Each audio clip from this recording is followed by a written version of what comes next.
Crusader Kings 2 is a grand strategy conflict game set in medieval times in Europe and the Middle East. It plays out from 1066 and the Battle of Hastings to 1452 and the fall of Constantinople.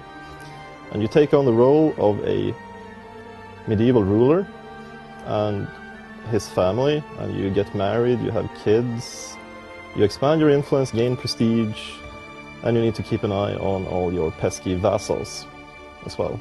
Crusader Kings 2 is pretty different from our other titles in that most of our games you play a kind of nebulous spirit of the country, whereas in Crusader Kings 2 you take on the role of a particular character. It's all about the characters and their interactions with each other and their plotting against each other and their, backstabbing, evil plans. Most of them are pretty heinous characters, which is reflected in the character traits we have in the game. We have interesting traits like club-footed or dwarf, and all these traits will be reflected in their behavior towards other characters in the game. We are adding quite a lot of new features to the game, apart from just improving on the old gameplay of Crusader Kings 1. For example, I can mention that the religious system will be completely redone. So it's going to be a lot more fun playing with your bishops, the investiture of bishops, your relations with the Pope, your relations with the holy orders, the knightly orders like the Knights Templar.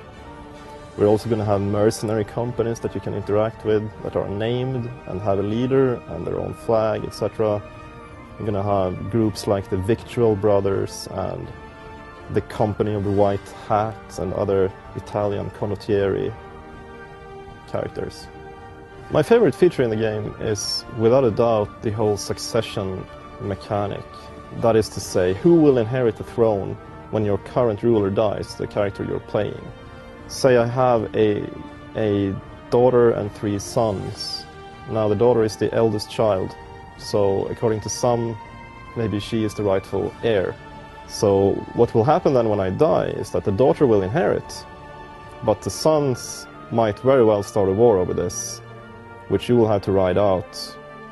The game ends either in 1452, which is the absolute end date of the game, or when your dynasty dies out and you're standing there without a legal heir, or you lose your last piece of land, that is your last holding.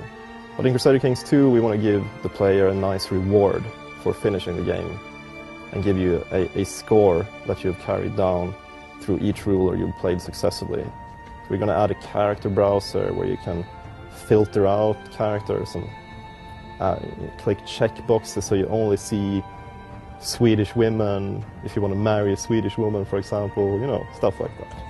Crusader Kings 2 is a completely unique game in the sense that it has an unprecedented scope of characters, of historicity, and open-endedness in the period it's set in. Medieval times, you have more than 10,000 characters, you have more than 1,000 provinces, each with named settlements and baronies, and such a rich environment to play around with. So it's both open-ended and historical, which sounds like a paradox, but then we are a paradox.